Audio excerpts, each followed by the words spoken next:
Okay, hi everybody. Welcome to the next talk of this day. So our next speaker is Yael Kalai.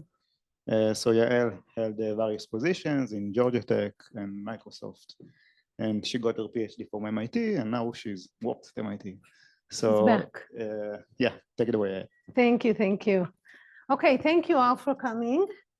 Thank you, Mark, for giving us a reason to celebrate. So I will talk about classical verification of quantum computation. Actually, I was thinking of whether I should talk about my work with Mark. Actually, we have a joint work that I really like about cryptography, where secrets are not kind of perfectly hidden, but when they're leaked. But actually, I thought of, instead of telling Mark about his own work, I'll actually try to convince him to work with me on other things. So this is the point of this, Mark. But before I start, I just wanted to say that, first of all, I know Mark for many years. Mark was a postdoc with me in Microsoft. We've had a lot of fun together. I was looking, really fun memories. So not only Mark was, really enjoying their, sailing alone. For some reason, you sailed with my son. I don't know how he ended up with you on a boat, but not just sailing. I remember having like a lot of kind of fun hiking trips and kind of traveling around, and with a Schlagi also, and also just kind of fun kind of gatherings together. So unfortunately now we're in different states, but hopefully we'll get a chance to, to continue to have fun times, collaborate, and hopefully we'll visit one another frequently. Okay, so let's start. So I want to talk about quantum cryptography. And the way I think of quantum cryptography is actually, one can think of it as kind of having three types of phases for quantum cryptography. The first phase, which we've been at for a while now already, is the phase where, all the honest players, everyone is classical. So when we encrypt, I'm classical, I encrypt to you, you're classical, you're decrypt, regular computers, devices. But we're worried because there may be a quantum adversary somewhere. Okay, and actually we're worried, even if today there is no quantum adversary, we should still be worried. Because if there will be quantum computers in 5 years from now, they will be able to, read our private kind of secret information that we sent today, because they can store our conversation. And when they will have a quantum computer, they'll be able to decrypt our conversations. So we are already in the phase of post-quant. Okay, we should worry about the event of post-quantum cryptography, that the adversaries may be quantum. Okay, the other phase, which we're not there yet, but we may be pretty soon, is a phase where, okay, say there are some quantum devices, Google already, IBM, there already, many companies are investing a ton of money on building these quantum devices. Now, at some point, they'll probably have these quantum devices. Then what do we do? So ideally, we want to use them. We don't want to just think of like an adversary having them. Now, if companies are able to kind of invest a lot of money and get quantum computers, how do we use these quantum computers for our benefit, society? Okay, so this is what we call mini quant. And of course, there's the third, which is called quantumania. These terminologies are due to my colleague Vinod. So quantumania is like, everyone has quantum computers. We send each other quantum bits. Like classical computers are, long gone. Everybody, our smartwatches are quantum. Everything is quantum. Okay, we're not there yet. It'll take some time. Today, what I want to talk to you is about the second phase. Okay, so I've done a lot of work on all three phases. I think it's a very exciting area. But I want to talk to you about the second phase, which is how do we take advantage if I only have a quantum computer, but there are if I only have a classical computer, but there are some quantum computers out there, how can I use them as kind of a service? Okay, so this is basically the question. Suppose I'm a user here, and there's some quantum computer. I don't have a quantum computer, okay, and I want to use it to do some quantum computations. So let's say I have some input X, and I have some quantum kind of function or a function that can be computed via some quantum circuit or some quantum computation, and I want the output. So I can go to the service and tell them, here's my input, here's my function, can you do this computation for me, and I'll pay you for it. So I give him the money, he gives me the output. Great, that's what we want. What's my concern? So I have two concerns. The first concern is, these are concerns that us cryptographers have all the time. The first one is confidentiality. What if I do not want, I want the quantum computer to do the computation for me, but I want to hide my private, maybe it's a private computation. Maybe I don't want the quantum computer to learn my input X or the function I want to compute. Okay, so that's confidentiality. And the other is what we call integrity, which means how do I know that I actually did the computation? You know, this is probably an expensive computation. You know, from their point of view, they'll be like, sure, I did the computation, the output is 0, give me the $100, and not do any computation. So how do I know that they actually did the computation and gave me the right answer? So these are the two kind of questions. The first question we know how to solve using what's called quantum fully homomorphic encryption.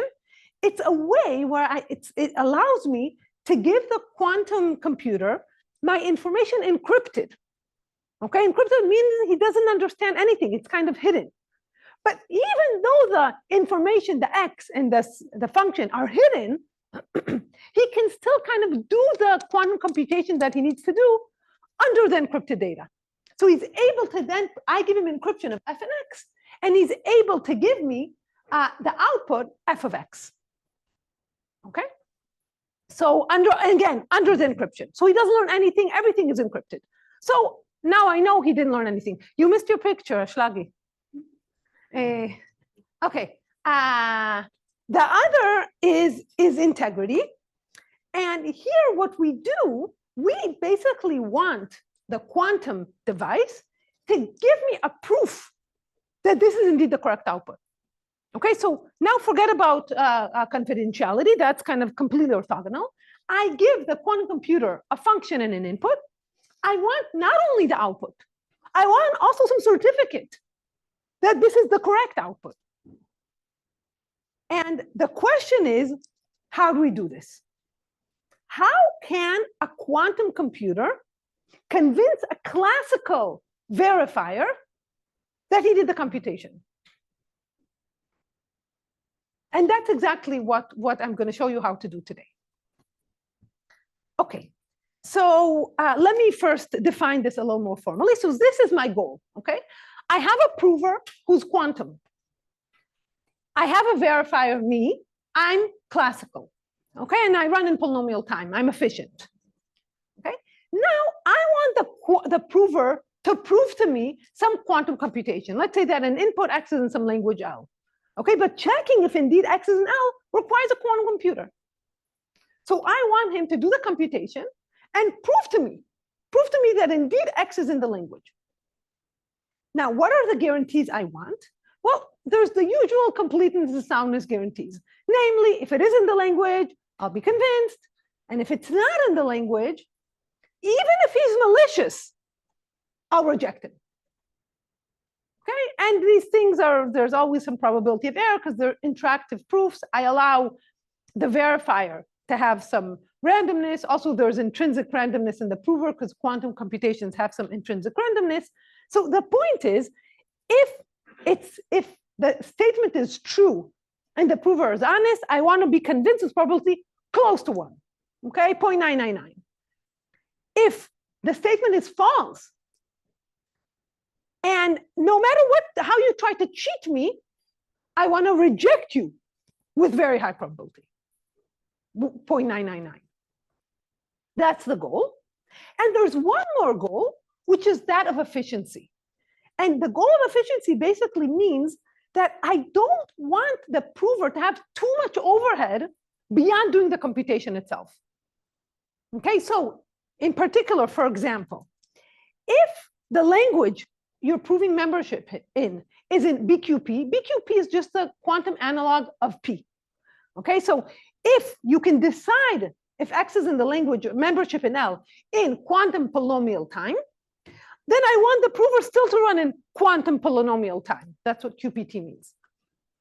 Okay, and if, let's say, the language is what's called in QMA, QMA is the quantum analog of NP, then I want him still to run in quantum polynomial time if he's given the witness for the language, for X. So I want to preserve its efficiency, basically. That's our goal. Questions about the goal? Okay, so the question is, can we achieve it? And the answer is, actually, we don't know. This is an open question. Okay, we don't know how to do it. It's kind of the, one of the most amazing and super fundamental and interesting open question in the field. But I'll tell you what we do know. What we do know is how to do this if we slightly relax the requirement. So before I go into how we relax it, let me tell you something. In cryptography, most of the time when we try to achieve something, the first thing we run is into a wall of impossibility results. Okay, the left and right, you go up, you hit a wall. And really the art of cryptography is kind of overcoming these negative results. Okay, so how do you get around this barrier? So here actually there's no negative result. Maybe it is possible, but it seems like a really hard problem. And so we're used to kind of, okay, how do we change the model a little bit to make it easier for us?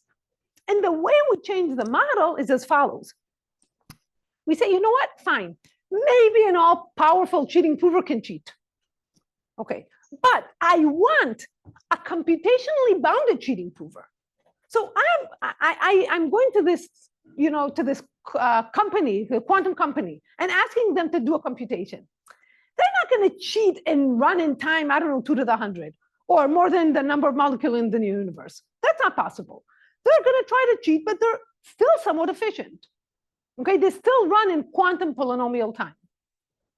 And so all I want is to argue, if the cheating prover runs in quantum polynomial time, then he cannot cheat. If you can cheat by running in time that's more than the molecules in the universe, fine. Because there's no way, it's not an attack that you could actually execute.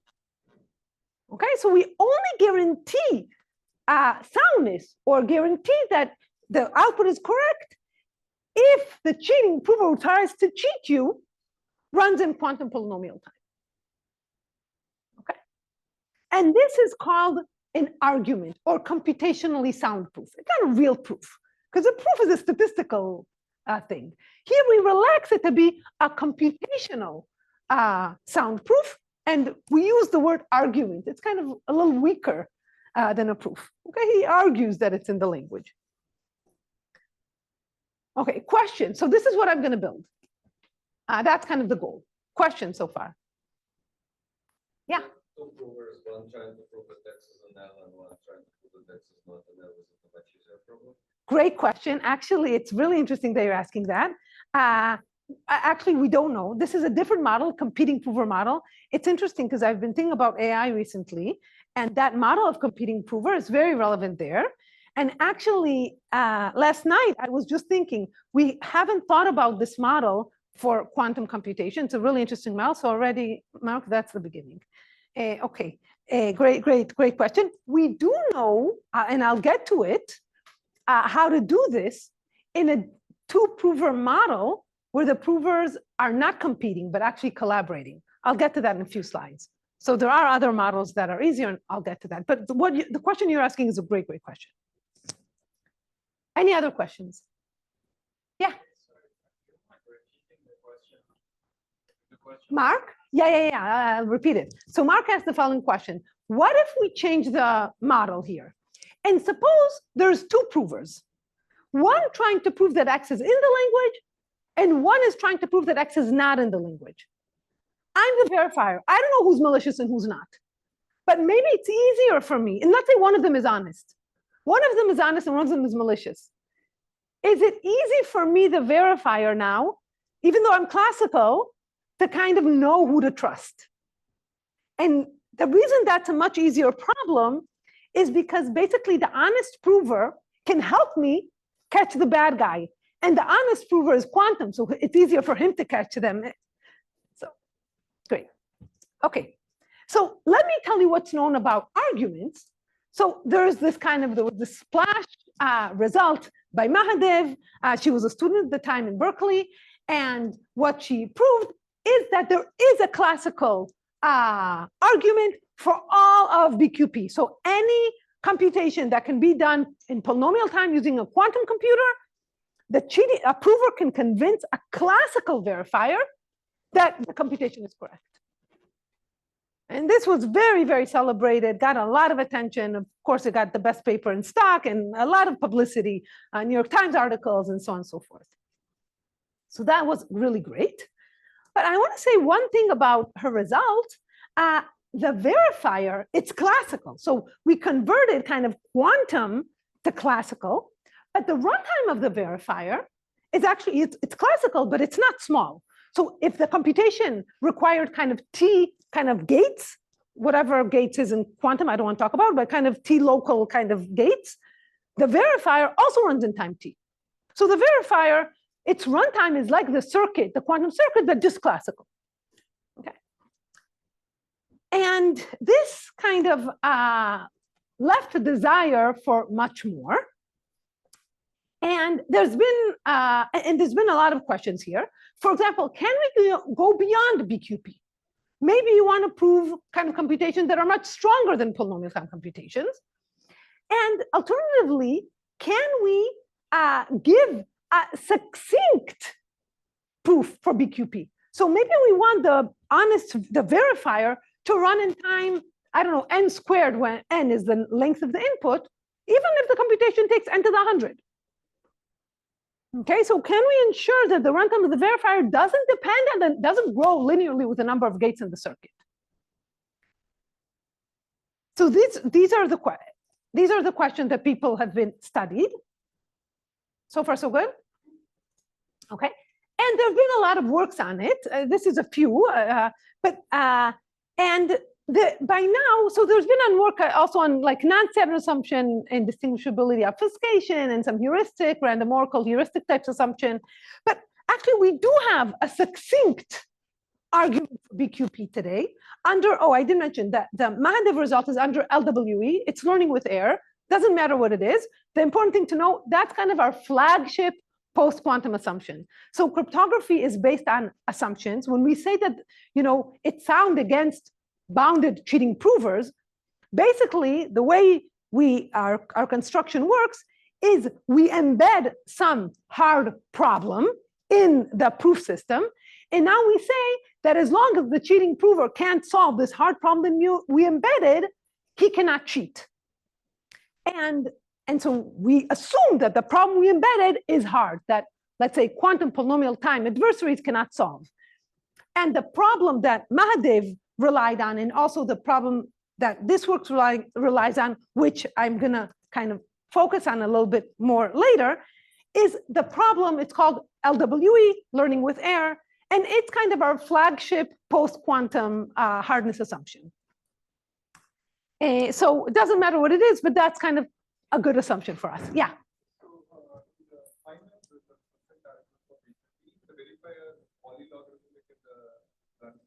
Yeah, so the final result, the runtime of the verifier, well, he needs to read the input. So it's like O tilde of the input plus, it's like O tilde, it depends on n, the input length, and polylog on the number of gates. Yes.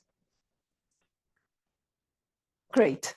So I'm going to say more about this, but one thing I want to say is all these works follow kind of the Mahadev framework, which is some form of commit and proof.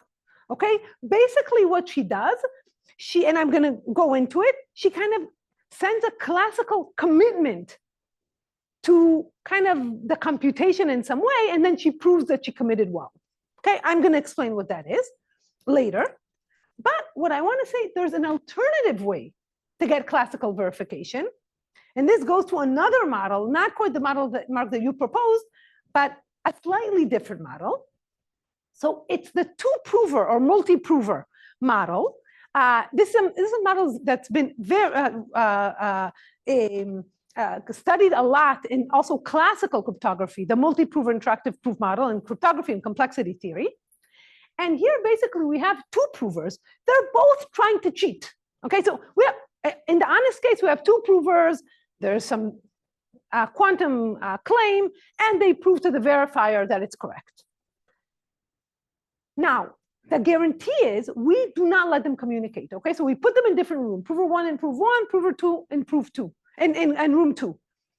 And now if they're malicious and they want to cheat, then now they both want to cheat together. Let's say their goal is to convince the verifier that X is in the language when it's not. Okay, but they're put in different rooms and they can't talk to each other.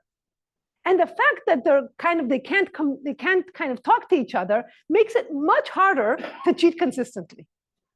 Okay, and so it's much easier to construct proof systems in this model. And the intuition for why it's easier to catch, like it's harder to cheat in this model, and therefore easy to construct systems like this, is even go back to kind of the motivation. Think of, like, for example, two suspects, two cheating like suspects. Okay, they committed a crime. You have two suspects. If you put them in different rooms, the two suspects, it's much harder for them to cheat consistently. Okay, whereas if you have only one suspect, he's going to cheat, and it's much harder to catch him in a lie. When you have two, you can kind of, catch them against each other. And this is really how these protocols works. In this protocol, this is just a notation for quantum states. I'll get into it also in a bit. But basically, they may share some quantum states, okay? But they can't communicate. They just have states that can be what's called entangled. But and what's important is that the verifier is classical. So in the two-prover model or multi-prover model, of course, we want the same thing, that if X is in the language, the verifier should accept with high probability. If X is not in the language, he should reject with very high probability. Okay, as long as they cannot communicate, that's the assumption. And the same efficiency as before. No crypto, nothing, no assumption that the prover is all powerful.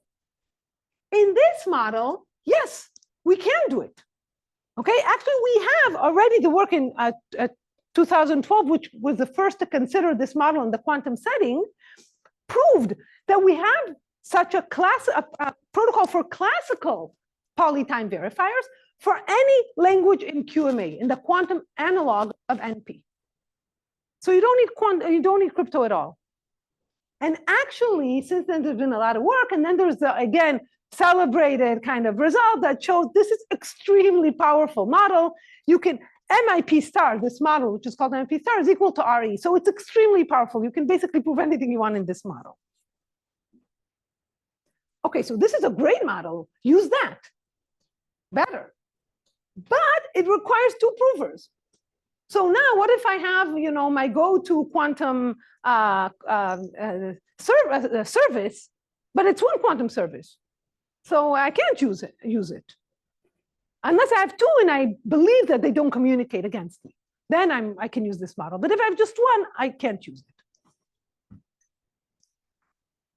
So one thing that we did is we said, okay, actually we can take this two-prover model or multi-prover model and use cryptography, again, use cryptography to compile it to just one prover. What's the idea? Extremely simple, extremely simple. So suppose there's a proof system where you need two provers. Okay, you send one, the verifier is classical. You send one query one, the other query two, they answer A1 and A2. Now I have only one prover. What do I do? So here's the idea. I would like to send him question one. I'll send him the first question, get this first answer, then send the second question, get the second answer. The thing is, if he knows both questions, it's very easy for him to cheat, turns out. That's why it's very important that they don't communicate. They should not know the other person's question. If you give the prover knowledge of both questions, very easy to cheat. So instead, what we do, we say, okay, let's give him the query encrypted. But we'll use kind of fully homomorphic encryption or quantum fully homomorphic encryption. So what he will do, he will behave like prover one, but kind of do everything kind of under the hood, under kind of the encryption. Okay, so the quantum FHE allows him, giving encryption of Q1 to compute the encryption of answer one exactly like he did, but under the encryption. So that's the first thing he's going to do.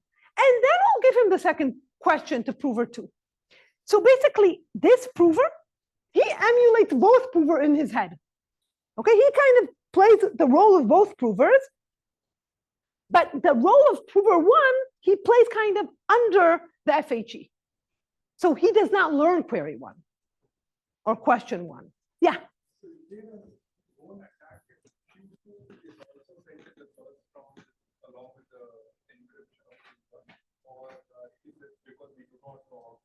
Okay, you're asking why am I not sending both in the first round?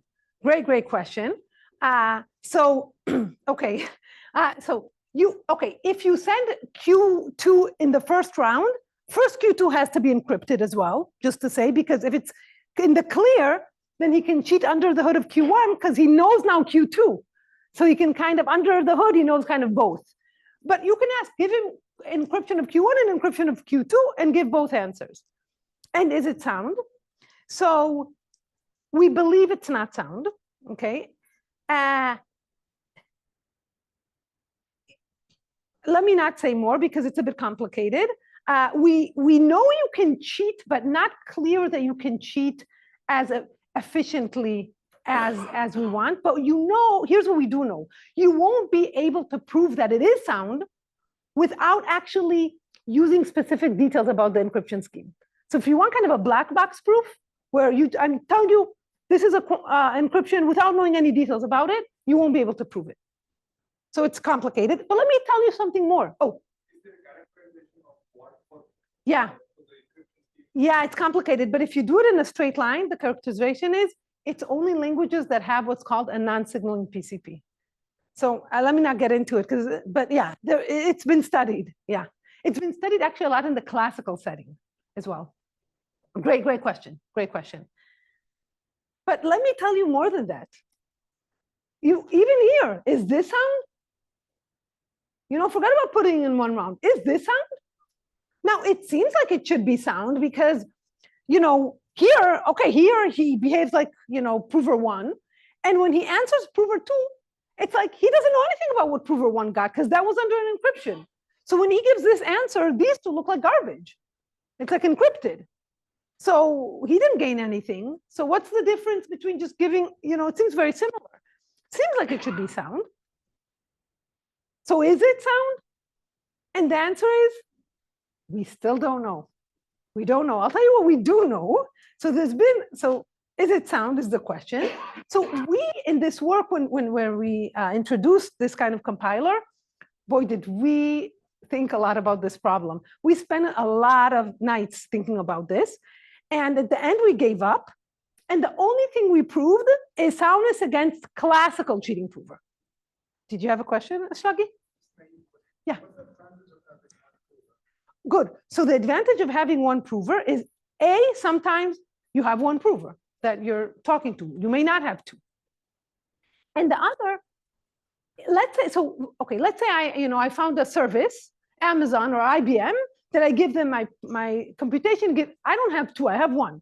Now, what you can do maybe is use IBM and Google. But then you need to also ensure that they don't interact. So it's a great question. Okay, so all we managed to prove at the end, after a lot of sweat and tears, is security against classical cheating provers. We proved that a classical cheating prover cannot cheat. Yeah. Good. I'll tell you the issue. The issue is what you're saying. Why is it hard to prove? The reason it's hard to prove, the only way we know how to prove soundness is to say, if you can cheat here, if there's a cheating prover here, I can construct two cheating provers here.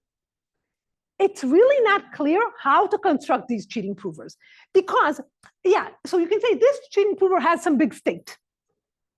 you need to somehow, so now you want to say, okay, let's look at this. When he computed this, he used one part of the state.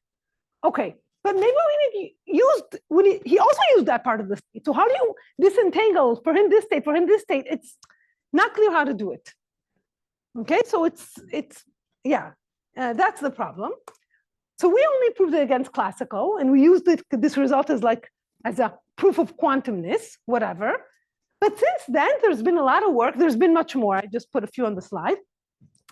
But basically now, we have actually specific MIP protocols, like MIP star, so two prover protocols, that we do know our sound. Not every, but there's specific ones, specifically for BQP, and more recently, for QMA that are even succinct. So we do get actually succinct kind of one prover, because there are works that show that here's a specific, very specific two prover protocol that's even succinct for QMA, the quantum analog of NP. And that when you compile it, it sounds so great. But still the question of whether this compiler is sound in general is still open. There's been recently a bunch of really beautiful results saying that you cannot cheat. Its soundness is at least as good as what's called the commuting operator value, which seems very close to the soundness of the original MIP star, but still not there. So there's a lot of progress made every day. Actually, the other day I looked and there was another reference that seemed really interesting, but I didn't get a chance to look at that. So it seems like progress has been made, but still we're not there. Okay. So where are we? We showed two different kind of approaches. One is the Mahadev protocol, which I didn't explain, but it's some kind of commit and proof. And the other is the KLVY protocol that uses quantum homomorphic encryption. And the first one is not succinct. It's really beautiful, but not succinct. The second is actually, it can be made very succinct. It's just not clear if it's always sound. Okay, that's the problem. And now in the rest, I don't know, 7 minutes or so that I have left, I want to say a little bit about the tool we developed, it's called succinct classical commitment to quantum states. And using this tool, we were able to make Mahadev's approach succinct.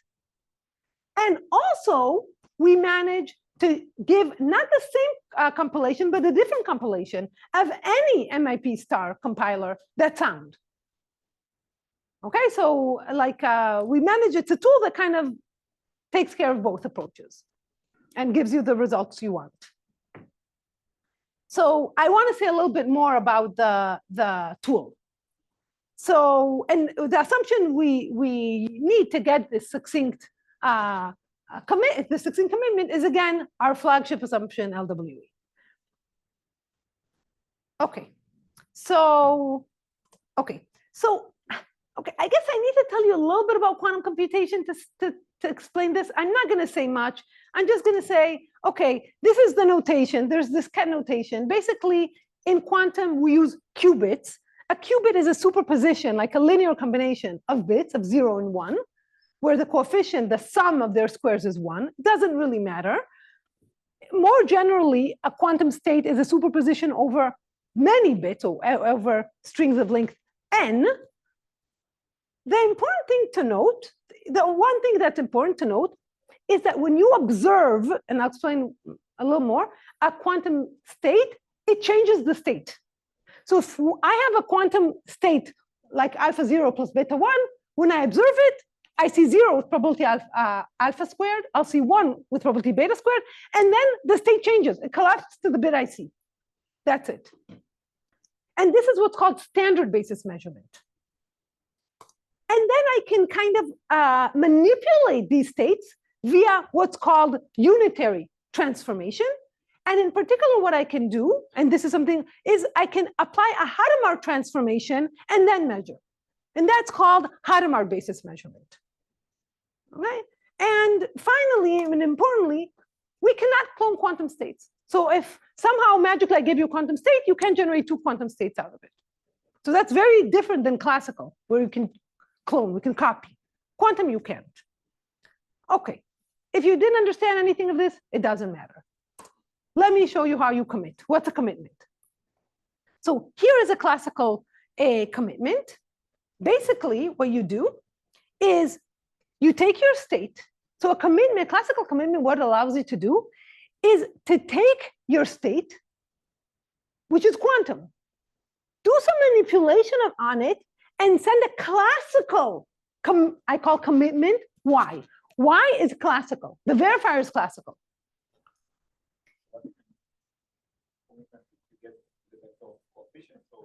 I apply some Okay. Oh yeah. So okay. Good. So the prover has some quantum states. The quantum state again, it's some superposition. I don't even know. It's some state. Okay. He doesn't know the coefficient. Doesn't know anything. No, he does not know the coefficient. That's important. If he knew the coefficient, he can clone it. He doesn't know anything. He's given the state. He applies some quantum some manipulation, unitary up measures, gets a Y. Once he gets the Y, the state changes. That's kind of what. Okay, good. So the state changed. Now, the verifier can ask him, "Oh, I want you. Let's say let's say the verifier tells me, "Oh, I want to observe this qubit, and this qubit in the standard basis. So I want to read what's sitting in these qubits." Or the verifier can tell him, "I want to observe it in the Hadamard basis. So I want you to do this Hadamard rotation, and then I want to observe."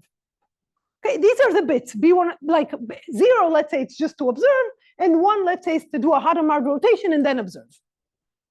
Okay, so let's say the verifier tells him, "I want to observe each qubit either in the standard basis, just observe, or rotate in Hadamard and then observe." Now you can see why do we care about Hadamard rotation? I'll explain in a second why these two are very important. The standard basis and Hadamard basis are extremely important, and you'll see why in a second. So now let's say the verifier tells him, "I want you to measure these in these bases." But now the prover doesn't have its original state anymore. Because remember, once you observe, you measure, you computed Y, the state changes. So he doesn't have his W anymore. He has some, what we call residual state, a different state. Still, he should be able to use this residual state to somehow give him an opening. Bits M1 up to MT, some kind of openings. And along with some proof that these are kind of the valid openings. Okay, and what do we want? So what do we want from this commitment? First, they should be the correct opening. Namely, if he's honest and he takes the residual state and he's trying to kind of give you the opening in standard basis or Hadamard or standard or Hadamard, it should be like the real, this is denoting for measurement, like the true measurement of the original state that he had with respect to these bases, standard Hadamard, standard Hadamard. So the opening here should be exactly as if he measured the original state, even though he doesn't have it anymore. Okay, so he commits and then he should be able to measure like the original state in standard and Hadamard basis. And the other thing is that when even if he's malicious, so if he was honest, good, his opening are like they should be. But even if he's malicious, he should open like some state, like a quantum state. Okay, so even if he's malicious, we can extract from some quantum state with a guarantee that his opening are like measuring this quantum state. So he can't behave in a way, for example, in a quantum state, you can't open in standard basis always to 0 and also Hadamard basis always to 0. It doesn't work. One of them will need to be random. Okay, it has kind of, quantum states have some structure and you'll have to obey this structure of the quantum state. So the commitment kind of, he's committed to, even if he's malicious, he's committed to opening like a quantum state. That's the guarantee. Why do we care about this? Why am I telling you about this commitment? Who cares? What, and only standard and only Hadamard, and why? So here's why. So one can think, if you squint at Ermilla's protocol in the right way, I can present it as follows, okay? And again, it requires a squint, but still. So we can take So it's known by this result of Fitzman et al. That one can convert any, so remember the prover tries to prove the correctness of a quantum computation. Here's what he can do. He can take his quantum computation, and I'm not going to show you how, but there's a way to take a quantum computation and convert it into this long kind of string of like a long quantum state, such that to verify the correctness of this maybe very complicated quantum circuit, all I need to do is check, verify this big state only on like standard basis or Hadamard basis measure. All I need to do is measure each qubit of this long state, either in standard or Hadamard basis. So in other words, I can check what they show. I can take any computation that, let's say, had T gates, and I can convert this computation into a long quantum state of length roughly T, a little more than T, but roughly T, like the number of gates, such that it's still quantum. But now I can check it very easily by just measuring each qubit Hadamard or standard, Hadamard or standard. And basically what I can check the correctness by measuring each qubit even randomly with probability half Hadamard with probability half standard. So by just choosing random bits, B1 up to BT, and measuring kind of the ith bit in basis BI, again, 0, BI 0 means standard, 1 being Hadamard, I can check. So instead of running this very complicated kind of computation, quantum computation, I can just do local kind of qubit checks, which is much, much easier. Okay. Now, once she has that, then of course, just commit to that. So what's the Romilla protocol? What does Romilla say? Again, after you squint, what she says is the following. Okay, here's what the prover will do. He wants to do this really complicated quantum protocol. He will do this he will kind of do it and generate this very long kind of proof. It's still quantum, but very long proof like state, very long quantum state, that now all you need to do is measure it in a random basis, Hadamard or standard, to check, to be convinced that the computation is correct.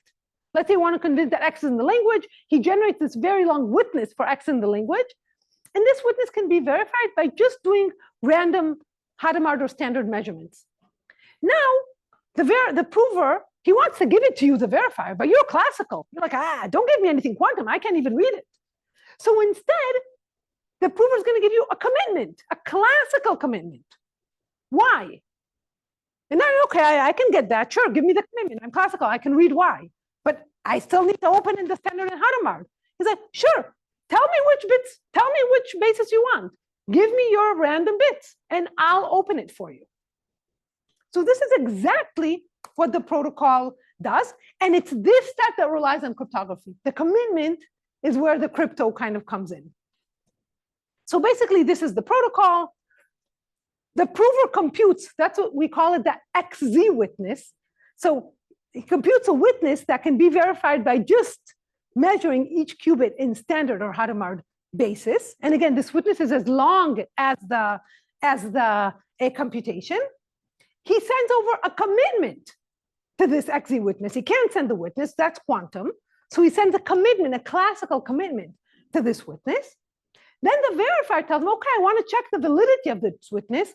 I would like to measure it in the basis B1 up to BT for random bits B1 up to BT. And now the prover is going to open it for him. He's going to give him the opening. And basically, you know, because we have the property that he needs to behave with some quantum state, if the language is false, doesn't matter which quantum state he had to be consistent with, it will fail because that's what the XZ witness promises him. If it's not under the language, there is no quantum state that will work. So basically, that's the protocol. You generate an XZ basis, you commit to it, and then you open it. You tell the prover which basis you want to open in it, and the prover will open it for you. That's basically it. And I want to point out, it's not succinct because, well, both Y and the opening, the number of bits, it's like the size of the entire computation. That's why it's not succinct. Yeah. Why do you need to extract that that we need the extractor to ensure that the prover is behaving consistently with some kind of XZ witness. Okay, now we know, okay, it's consistent with this XZ witness, but this, if X is not in the language, there is no valid XZ witness. So he'll reject. Great, great. Thanks for the question. Other questions? Okay, so this is not succinct. But let me tell you something actually. The fact that the Y is long and the message here is long, that's not a problem. We actually have enough crypto magic that we can shrink it. Okay, there's what's called a Merkle tree and Killian proofs, for those who have heard of these words. Anyway, the messages from the prover to the verifier are actually easy to shrink. Okay, so I can use more cryptography and make this message and the message Y succinct. Moreover, I can also use this cryptography by using what's called a pseudo-random generator to make the verifier's message succinct. So everything seems succinct, right? Okay, it seems succinct, but I lied. The reason it's not succinct is because this description is oversimplified. It's not really how it works. So the way things work is actually, when you commit qubit by qubit. And there's some public keys for each qubit. So first the verifier sends T kind of public keys. And then when you open, you actually don't get the actual messages, the actual opening. You open is some function that gives you some, let me call it pi, some proof. And to extract the actual measurements or to decode, you need some secret keys corresponding to these public keys. So it's much more involved. And actually, it's these public keys that create all the problem. The problem is we don't know how to shrink these public keys. That's what prevents us from actually making the problem hard. Because shrinking the Y and the pi and the B, it's easy using crypto. It's shrinking the public keys that is difficult. And you would hope, use one public key for everything, and that's it. Why do we need different public keys? Use one public key, use that to commit to all the qubits, and done. That doesn't work. Okay, and the reason intuitively it doesn't work is because when you decode, you use the secret key to decode. And if you use the same secret key to decode for many qubits, each qubit that you decode may leak a little bit of information about the secret key. And if you use the same secret key all the time, eventually the entire secret key will leak, everything will be insecure. So this doesn't work, okay? Actually, if you take Ormilla's scheme, it's broken. It's not like no proof. It's broken if you use the same secret key.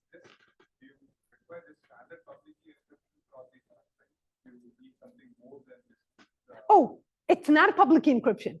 It's a public key for the commitment. Yeah, it's not an encryption. It's basically, all I want to say is the commitment depends on something public, and to decode it, to get back the measurement, you need some secret corresponding to that public. Yeah, it's not about encryption. Good, thanks for the clarification. Yeah. Okay, so basically what we do is we construct this succinct commitment. Okay, so we work hard to get like a commitment scheme that works with one public key. And once we do that, with the rest, so we can take care of. Okay, so let me just wrap up. Yeah, so using this tool, we can make Mahadev succinct. We can also make the MIP star succinct, okay? And basically, the idea is you can think of any MIP star as kind of a QMA meaning the quantum analog of NP, but where the witness is not necessarily in P, it's some T, and T being the runtime of these provers. So you can think of them as just one prover. Like any computation that this is doing can be done by both of them together. And the witness is their kind of witnesses. So it's some computation. It may be really, really large, but we can shrink things so we can still kind of work and use this commit and open approach to do this compilation. So the point is we don't need to go through KLVY. We can go through the commit we can commit to these and then open, or commit to an XZ version of these and then open using the succinct commitment. And then again, we get a succinct argument for all, like we can do that for any MIP star protocol. Okay, okay, let me just end, let me just say we can, new work, well, not yet, but should be out very soon, is we can show actually how to commit and open in any basis, not just XZ. So basically, we can do it also for arbitrary basis, which seems interesting. Okay, I'll end here. Thank you. Thanks, Mark.